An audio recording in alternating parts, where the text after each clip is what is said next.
El mejor amigo del perro es un delfín. Como perro de terapia, dedica cada día a brindarle a su dueña un apoyo emocional incondicional. Practica yoga con ella, baila al atardecer e incluso pinta para hacerla sonreír.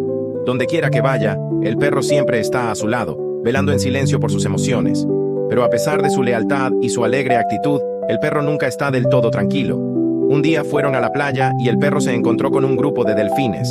Al instante, estableció un vínculo con ellos, y por primera vez, la dueña vio a su perro completamente relajado y despreocupado. Cuando llegó la hora de irse, los delfines nadaron hasta la orilla, observándolos hasta que desaparecieron de la vista.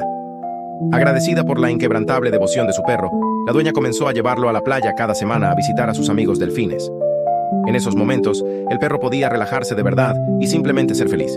Después, volvía a su trabajo con energías renovadas, listo para apoyar a su dueña una vez más. Incluso los compañeros más desinteresados merecen su propia felicidad. ¿Estás de acuerdo?